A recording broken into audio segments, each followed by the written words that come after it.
Welcome to the Maybe Not So Great Books channel, You Decide. This is lesson 11 of 13, Convertibles, Warrants, and the Art of Financial Misdirection from The Intelligent Investor. The definitive book on value investing by Benjamin Graham, commentary by Jason Zweig. Wall Street invented an instrument that sounds like a bond but acts like a stock, and somehow the investor always ends up with the worst of both. Graham called it near fraud. He really did. I have to be honest with you. Looking at the stack of notes for today and reading through chapter 16 and then all those case studies in chapter 17, I feel less like we're discussing a prudent investment manual and more like we've just cracked open a cold case file in some noir detective novel. Yeah, it really is a distinct tonal shift, isn't it? It's jarring. Usually Benjamin Graham is this calm, stoic grandfather figure. He's the guy telling us to, be patient, buy boring companies, sleep well at night. But here, in these chapters, He takes the gloves off. he's actually angry.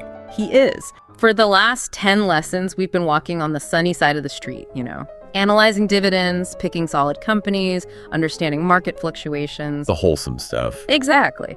But now, Graham sort of grabs us by the collar and pulls us into the dark alleyways of Wall Street.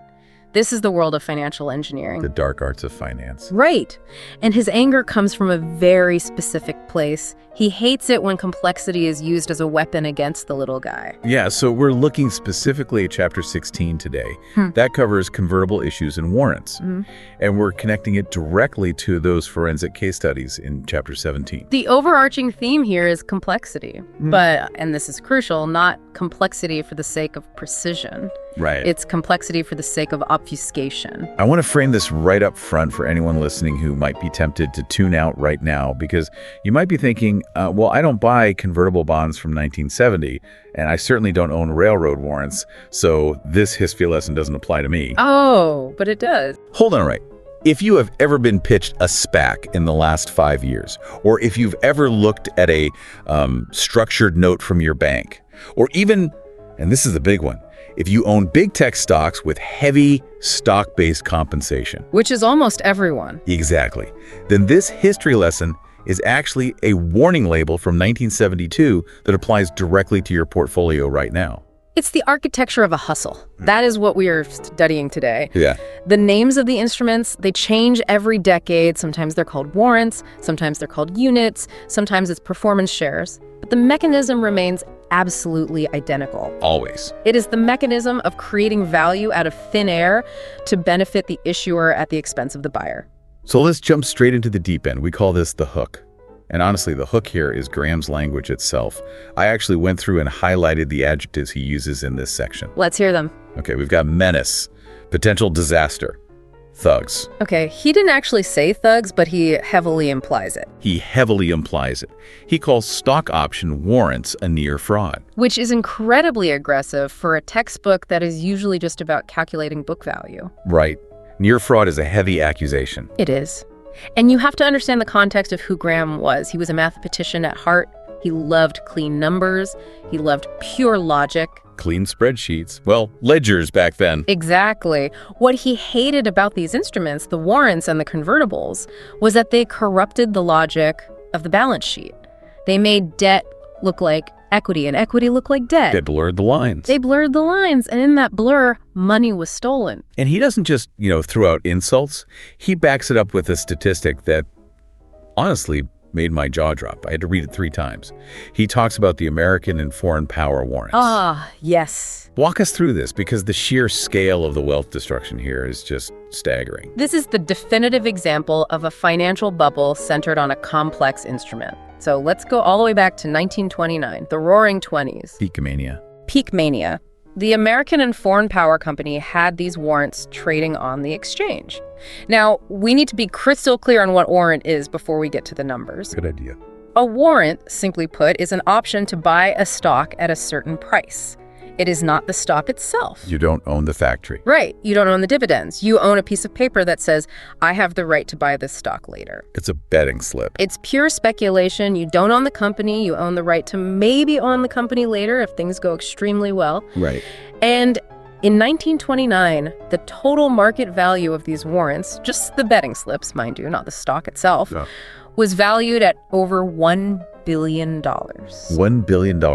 In 1929 money. Yes. That's an empire. That's the GDP of a small country back then. It is an astronomical sum, and it represented pure, unadulterated optimism. The market believed so heavily that the stock would just go up forever that they were willing to pay $1 billion just for the right to buy it. The right to buy it. Wow. Now, fast forward to 1932, just 3 years later. The crash has happened. The crash has happened. That $1 billion market value had shrunk to $8 million. From $1 billion to $8 million. That isn't a market correction. That's a vaporization. What is that percentage? That's what, a 99.2% loss? It's effectively a total wipeout. And it gets worse. How did it get worse than 99%? Because by 1952, under a reorganization plan, they were wiped out entirely, worth actual zero. The value evaporated because it was never really there in the first place. Wow. It was built entirely on the expectation of future stock price rises that never materialized. That is the absolute definition of values out of thin air. And that brings us to the counterintuitive truth of this lesson. We are taught, generally, that sophisticated investments are better. Right. That if a bank offers you something complex, it must be because it's tailored and intelligent and exclusive.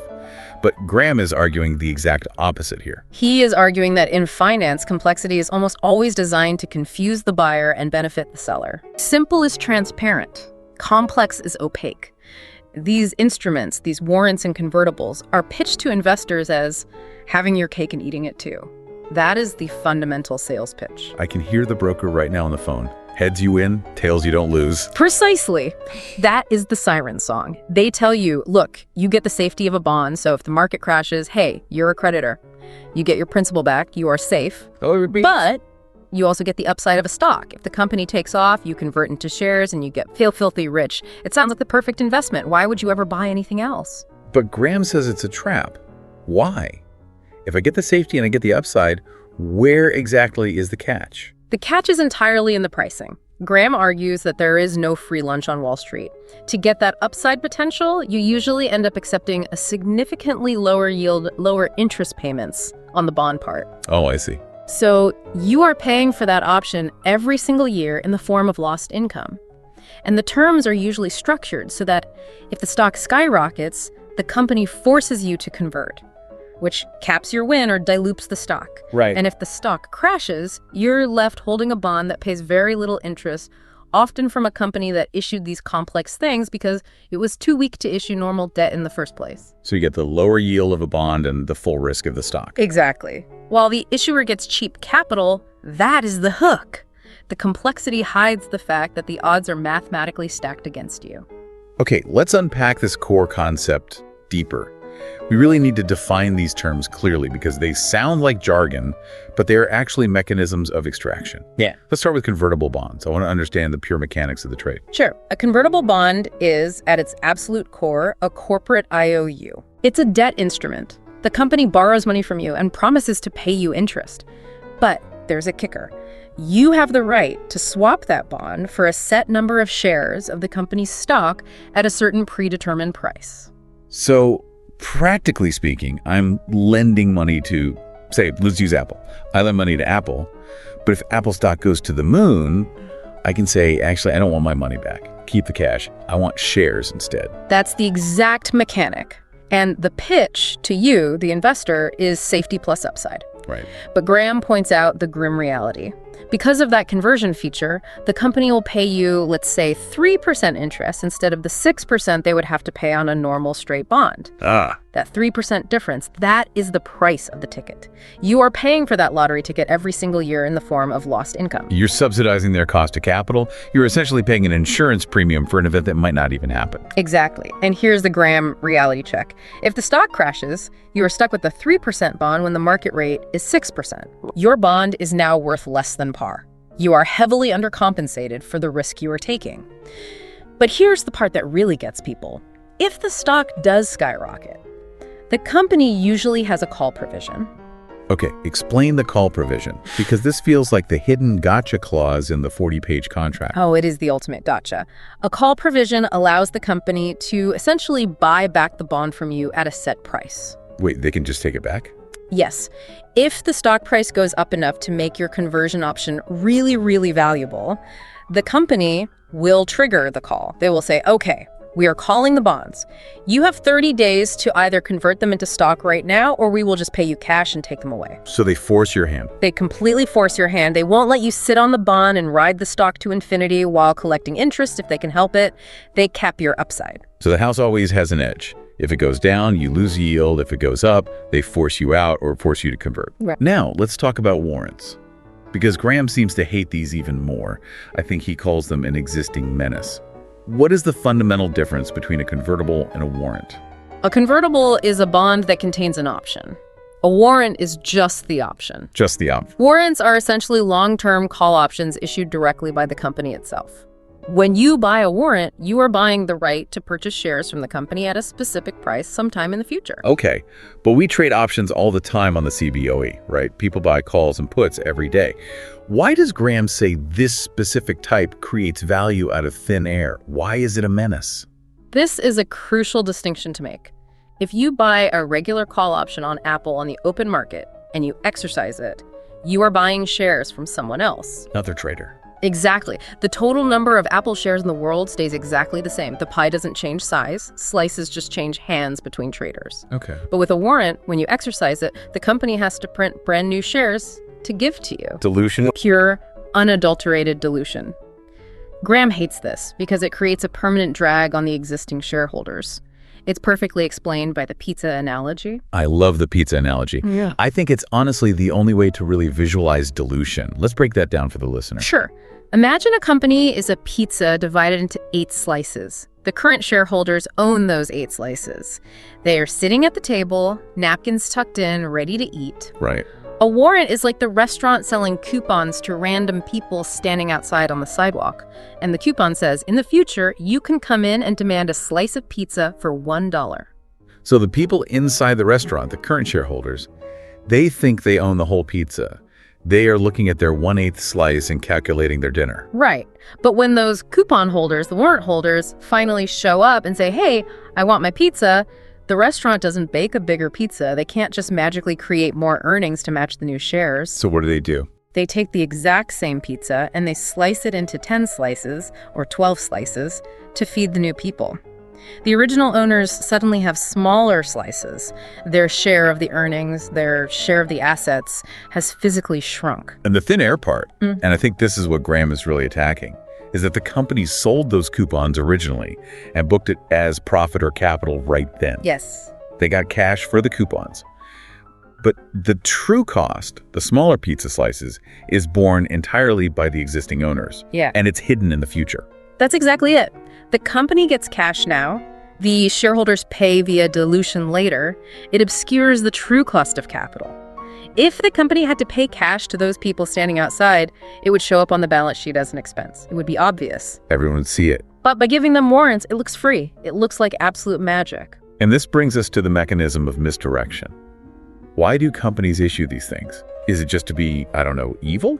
Or is there a real business logic behind it? Well, evil is a strong word, but self-serving is highly accurate. They issue them to report higher earnings and pay lower interest. It's all about optics. Yeah. If a company issues a bond with a warrant attached, they might pay 4% interest. If they issued a straight bond without the sweetener, they'd pay 8%. That 4% savings shows up directly on their bottom line as profit. But it's not real profit, it's just deferred pain. Correct. They are paying the other 4% in hope, the hope of future stock issuance.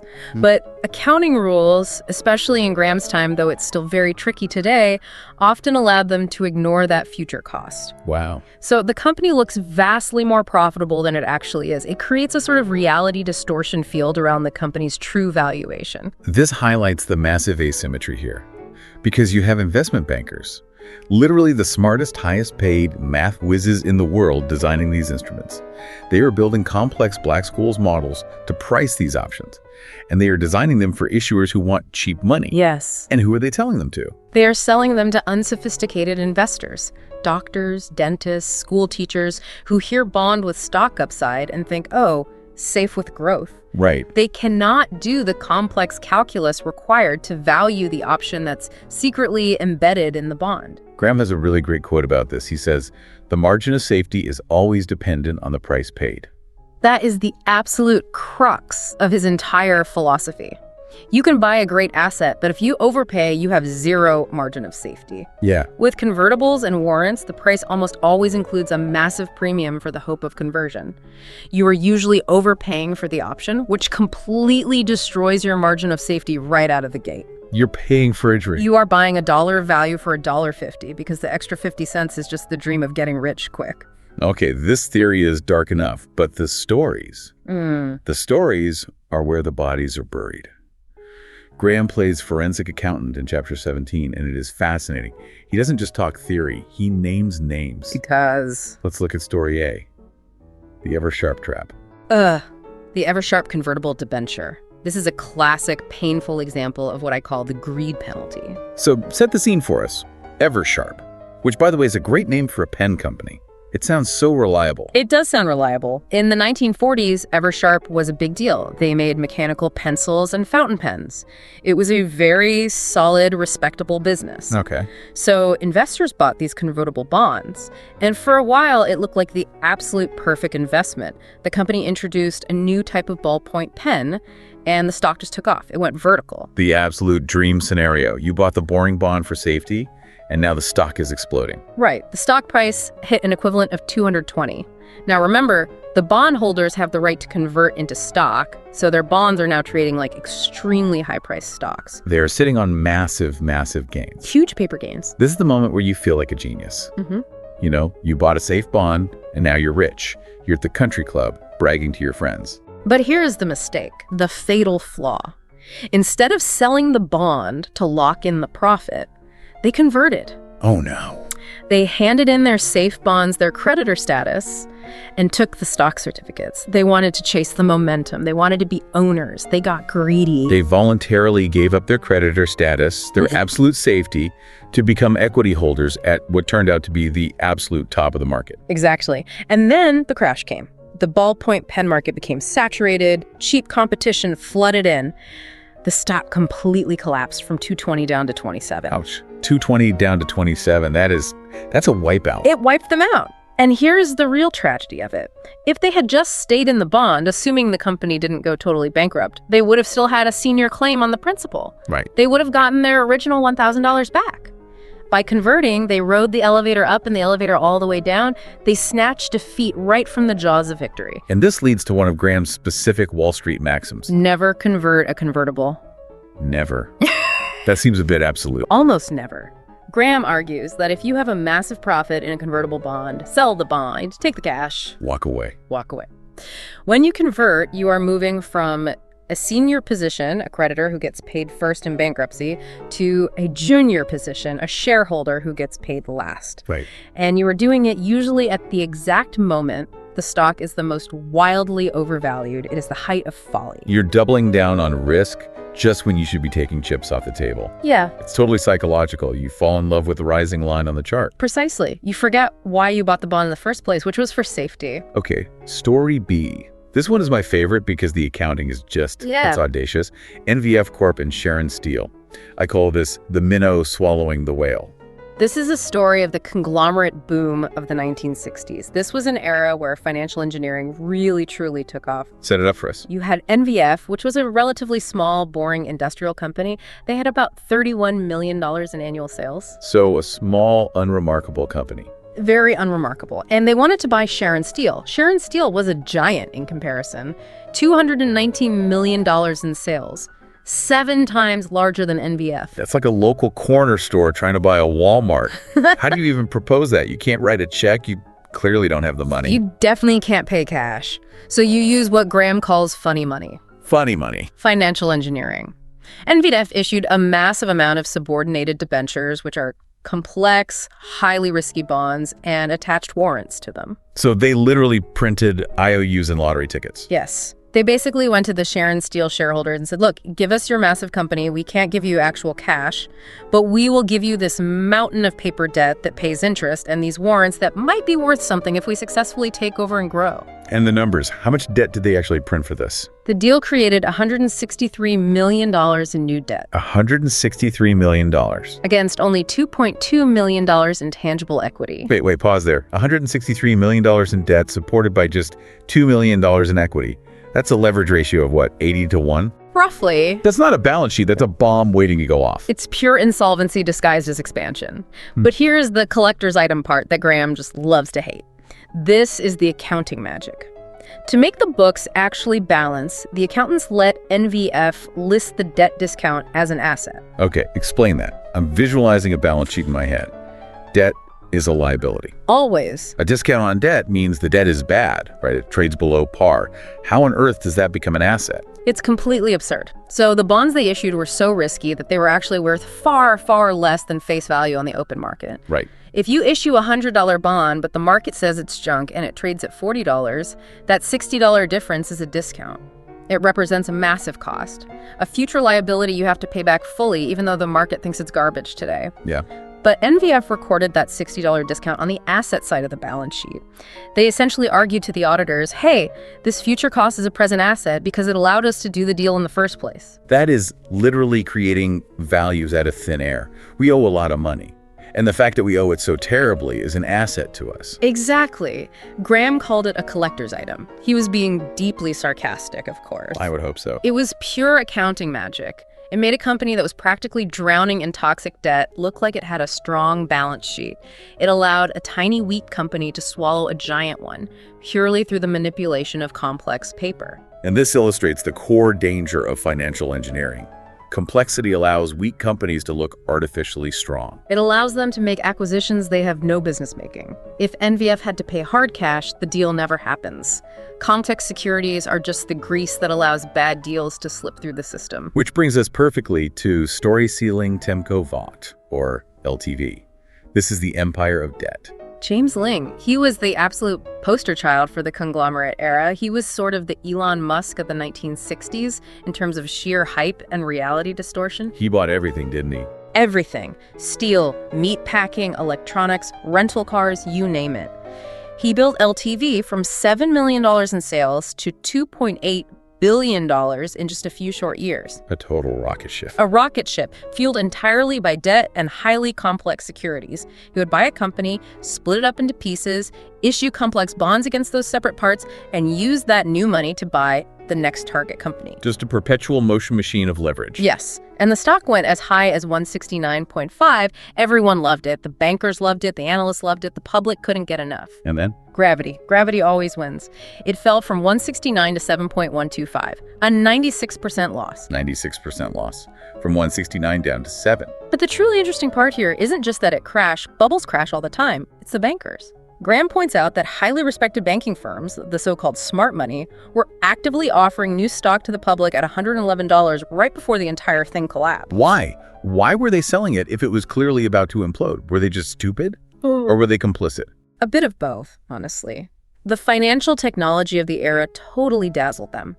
The conglomerate model, using these ridiculously complex debt instruments, created an illusion of synergy and perpetual growth that blinded even the hardened professionals. Wow. They looked at the models and thought, well, the math is incredibly complex, so the strategy must be brilliant. Look at the top-line growth rate. They completely confused leverage with genius. That is the ultimate lesson of LTV, isn't it? When a deal is too complex to analyze simply, it's not brilliant. It's a trap. Complexity is a blaring warning signal. Graham says whenever calculus is brought in, or higher algebra, you could take it as a warning signal. If you need a PhD to understand how the company actually makes money, you're probably the patsy at the poker table. Exactly. Okay, so that's the 1970s. We've got railroads, steel companies, conglomerates. And I can hear the listener right now saying, okay, fascinating history lesson. But we don't buy 1970s railroad bonds. What does this look like in 2026? Right. Because the names have definitely changed, but the game hasn't. The game never changes. The human desire to get something for nothing never changes. Let's look at the direct modern descendants of these instruments. Modern example one, the SPAC. Yeah. Special Purpose Acquisition Company. We saw an absolute mania for these just a few years ago. A SPAC is a direct, unbroken line from Graham's 1970 warrants to the modern retail portfolio. Think about the basic structure of a SPAC. You have a sponsor, usually a celebrity or a famous tech investor who launches it. Right. They get what's called the sponsor promote. Free share. Usually 20% of the entire company for free. Pure instant dilution. They put in very little actual risk money, and they get 20% of the equity. And then the early investors, the big hedge funds, they get units. And what exactly is inside a unit? Shares? and wait for it, warrants. So there they are, the cockroaches of finance. They always survive. Always. So before a merger even happens, before they even find a real company to buy, you have a structure completely loaded with future dilution. The retail investor buys the SPAC at $10 because of the hype, the narrative. They think they are getting in on the ground floor with a visionary. But the insiders hold warrants that will slice the pizza into thinner and thinner pieces the second the stock ever goes up. It is exactly the NVF model. The insiders get in at pennies, the public gets in at $10, and the value is created out of thin air by the structure itself, not by any actual business earnings. And just like LTV, when the hype fades, the structure simply collapses under its own weight. We saw SPACs go from $10 to $20 back down to $2.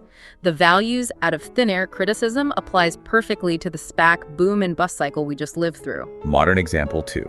And this one hurts because almost everyone listening owns it in some form. Stock-based compensation, or SBC. This is the absolute standard operating procedure in Silicon Valley. This is where Jason Zweig's modern commentary really shines. In Graham's day, it was warrants attached to bonds. Today, companies just pay their software engineers and executives in stock options and RSUs, restricted stock units. Which sounds great on paper. Alignment of incentives, right? Yeah. We want the employees to think like owners. That's the pitch. And there's certainly truth to it. But look closely at the accounting. Companies report adjusted earnings, or non-GAAP earnings, to Wall Street. Right. And what is the single biggest expense that they adjust out? The cost of that stock-based compensation.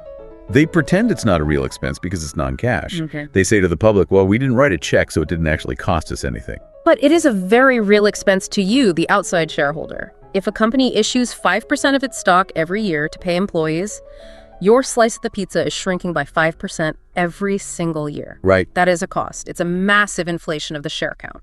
So they are literally paying the employees with pieces of your equity, but telling you that profits are going up. Graham would look at modern tech company non-GAAP earnings and he would scream. It is the exact same misdirection as NVF.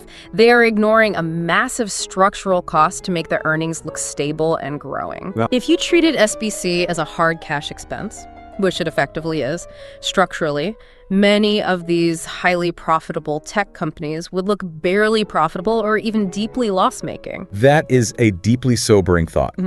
We're looking at PE ratios based on adjusted numbers that completely ignore the fact that the earnings is being diluted away year after year. We are valuing companies based on a fantasy number. It's the thin air problem all over again. You have to look at the GAAP number. You have to look at the share count. Is it going up or down? Right? If the share count is steadily rising every year, you are being slowly bled dry, no matter what the adjusted earnings press release says. Modern example 3. Structured notes and yield products. I see these ads all the time. Earn 8% yield if the S&P doesn't drop 20%, but 0 if it does. Yes. These are the modern convertibles. They are selling you a very compelling narrative. Safety plus yield.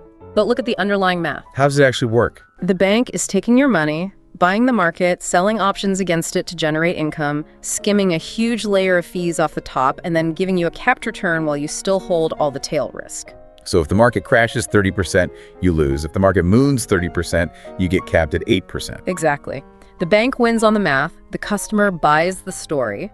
It relies entirely on the customer not understanding how to price the volatility options secretly embedded in the note. It is pure weaponized information asymmetry. It's the LTV bankers all over again. They make it incredibly complex, so you can't just compare it to a simple Vanguard index fund. Indeed. Because if you just bought the simple index fund, you'd get the full upside and the full downside with almost 0 fees. With the note, you get capped upside, full downside, plus massive hidden fees. It's a objectively bad trade wrapped in a very fancy package. Now, we have to be fair here. We call this section the limitation. Is Graham saying these instruments are always 100% of the time evil? Is there ever a good convertible? That is a very important nuance. Graham isn't saying the instrument itself is evil. A knife isn't evil. It depends entirely on how you use it. He is saying it is usually priced evilly for the retail buyer.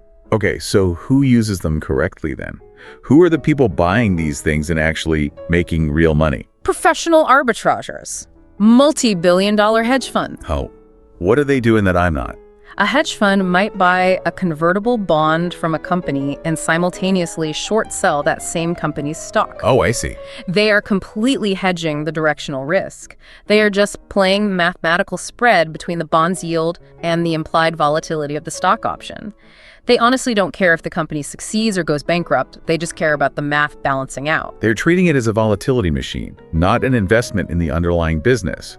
They are simply extracting value from the pricing inefficiency. Exactly. But Graham is writing for the individual investor. He's writing for you listening to this deep dive right now.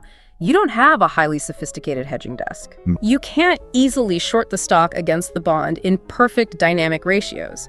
So for you, the convertible is a trap. You take all the risk without the ability to hedge it. So the limitation is, unless you are a math wizard with a massive short selling account, stay far, far away. Correct. And there is another blind spot in Graham's view, which we have to acknowledge to be fair to the modern era. Which is? Growth. Graham was deeply skeptical of growth companies. He liked tangible assets, factories, trains, heavy inventory you could touch. But sometimes a cash-poor, high-growth startup genuinely needs to use warrants or options to attract talent. Like a Silicon Valley startup operating out of a garage. They can't pay competitive cash salaries. They literally have no money. Right. If they couldn't issue options, which are warrants, they couldn't hire the brilliant engineers needed to build the product. In that specific case, the dilution isn't fraud, it's basic survival. It's the essential fuel that allows the value to be created in the first place. That leads perfectly into the debate angle. Is financial engineering actually value creation, or is it just theft dressed up in a suit? It's the central, unresolved tension of modern finance. Let's play this out. Side A is the Graham and Zweig purist view. This is the theft angle. Give me the closing argument for the prosecution. This view firmly says, warrants, aggressive options, and complex structured notes transfer wealth from outside shareholders to insiders and bankers, period. Right. It artificially obscures the true cost of capital. It makes unprofitable companies look profitable by hiding debt or excluding massive expenses.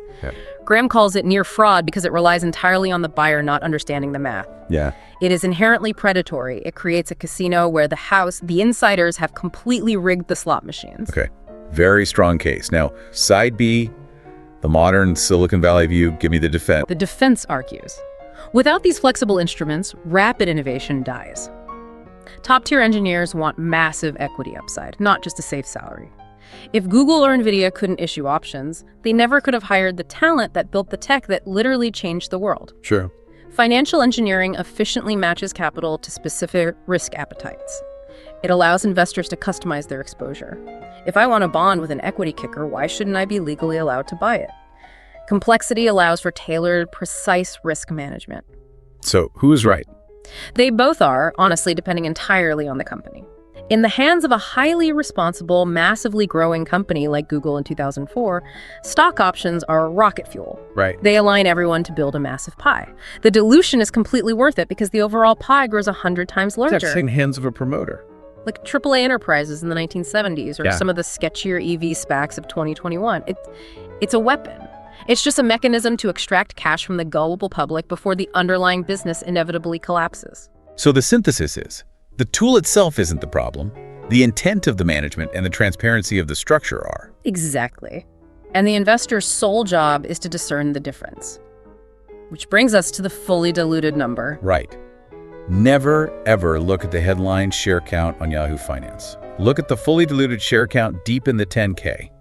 That includes all the warrants, all the options, all the convertibles waiting in the wings. If the fully diluted number is significantly higher than the basic number, watch out. That is the hungry ghost of future dilution coming to eat your pizza. Okay, let's wrap this up with a takeaway. It's Monday morning. I'm looking at my portfolio.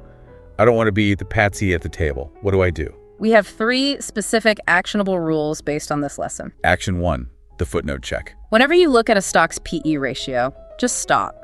Don't just accept the big, bold number on your brokerage app.